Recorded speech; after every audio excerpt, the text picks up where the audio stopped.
everyone, and welcome to Stan the Wineman TV. I am your host, Stan Rattan, and that's Stan the Wineman TV, not Nevi. And this is a blue-collar wine show where I help you spend your wine dollars wisely. And we are doing two value wines, one from Chile, one from Argentina, from the same label, two Copas, which in Spanish means two wine glasses. Appropriate name for a winery. Not sure if they're a winery or co-op, not exactly positive. I did some research, couldn't find a lot about them, but they're both $9. Now, I am known in my store for being the guy that finds and seeks out great value wines. So I often put out, almost always, my pick of the month is under $15, and it's usually stellar for the money. That's what I'm known for. But I'm also, I have a lot of high-end wine, so it's not the only thing. My job is to make sure that you do not waste your money on a bad bottle of wine, whether it's $150 or $10. So let's get started with two Copas Sauvignon Blanc from Central Valley, Chile. This is 2020, guys. 2020. This is fresh stuff. This rolls in at $9. Two Copas. I've never tried these before. I'm sort of excited to try them. Sort of. I am excited to try them.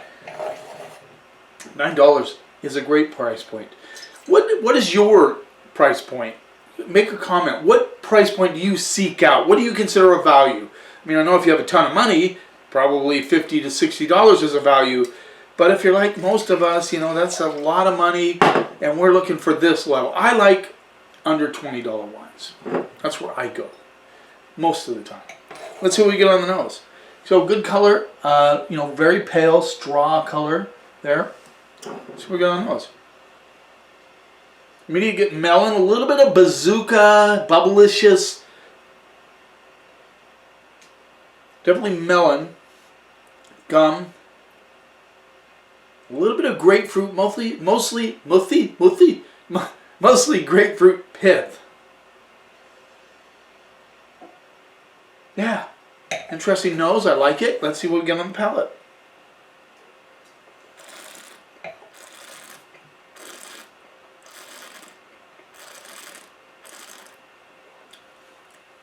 The grapefruit comes out in spades on the palate.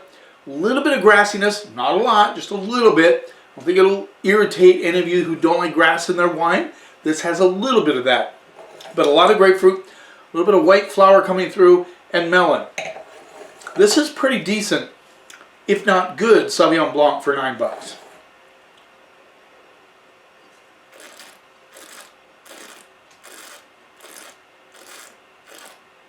Good balance, fresh, the acidity is there, a little bit of minerality on the back end.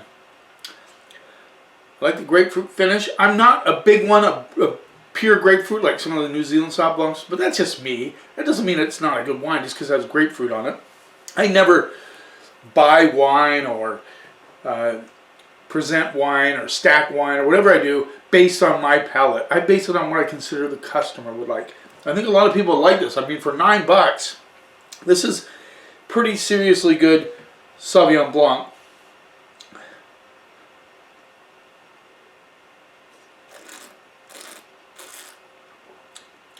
As some people would say, it's a porch pounder. Sit on the deck on a nice warm day. Sit out in your yard, wherever you like to sit. Sit on the back of your truck. I don't give a shit. And enjoy this. You will enjoy this wine. It's $9. It's a good value. I'm going to go BB plus on this. I think it's that good. Seriously, for $9. Let's move on. This one I'm excited about, and I'll tell you why. It is 80% Tempranillo, 20% Malbec. And Argentina is known for Malbec. They do a lot of Cab Franc there. Carmenere. But I've not seen a lot of Tempranillo out of Argentina. Not a lot. Doesn't mean they can't do it. $9, two Copas means two wine glasses. This is Mendoza, 13.3 alcohol. There you go. There's the label. $9. Excited about this. I can smell it. Okay. So they do one from Chile with Sauvignon Blanc, which makes sense because there's some pretty good Sauvignon Blanc out of Chile. And they do this one from Argentina, the red. Now it's interesting. The Sauvignon Blanc is screw top, and this is a corked wine. Kind of interesting. Now, Just a quick question, and you can answer this in the comments. What country is famous for Tempranillo? Give me the answer. I know you know. What country is famous for Tempranillo? Comments, please. Comments. I love comments. Now, the cool thing about this is they macerate it or ferment it in cement pools.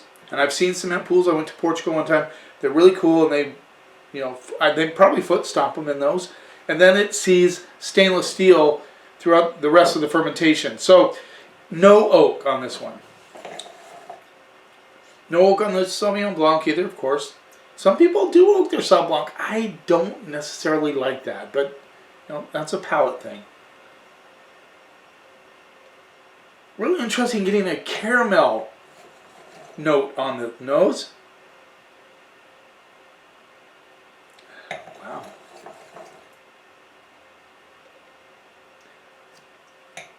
Really kind of cool. I get red flowers, like violets. Definitely red flower notes and violets on the nose, which is really cool. Kind of getting a strawberry component. Maybe a little bit of plum coming through. I like the nose. $9, guys. Kind of excited about this. Let's see what we get on the palate.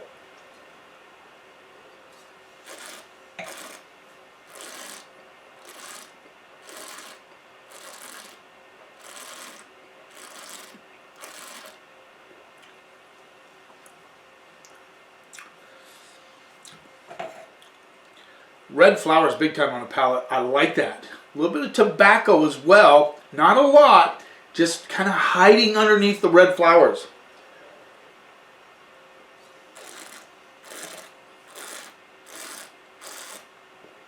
I'm getting raspberry, which I did not get on the nose. Raspberry. A little touch of cranberry, but it's not sour at all. Raspberry, cranberry, a little bit of tobacco, red flowers big time.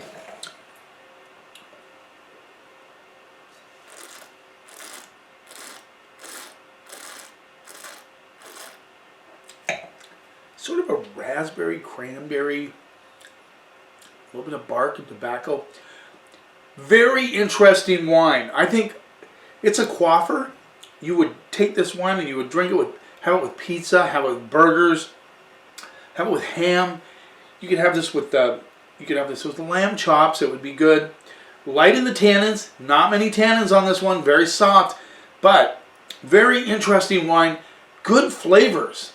You don't get any sort of fakeness to it. There's no makeup on this wine. It's a real deal. It's a little light, but a lot of you would enjoy it.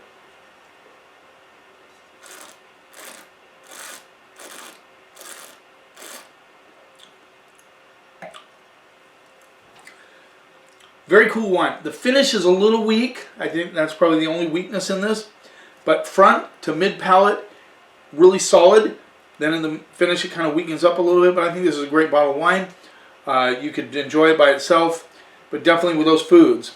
Don't put any blue cheese on your burger. It might bury the wine, but just a little cheddar cheeseburger, pizza.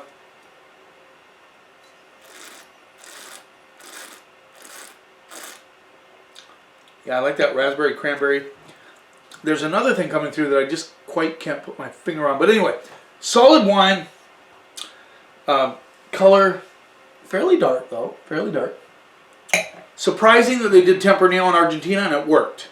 I'm going to go straight up B- on this wine. The only flaw, if you consider the flaws, the finish is a little weak.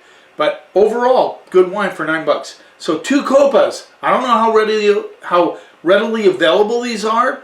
I know that I'm going to get my hands on some because I really like them. I think they're a good value for $9. Thanks for taking a little time out of your day. I really appreciate you watching. Thanks for subscribing. If you haven't subscribed yet, hit the subscribe button and subscribe to this channel. I really appreciate it. You keep watching, and I'll keep helping you spend your wine dollars wisely.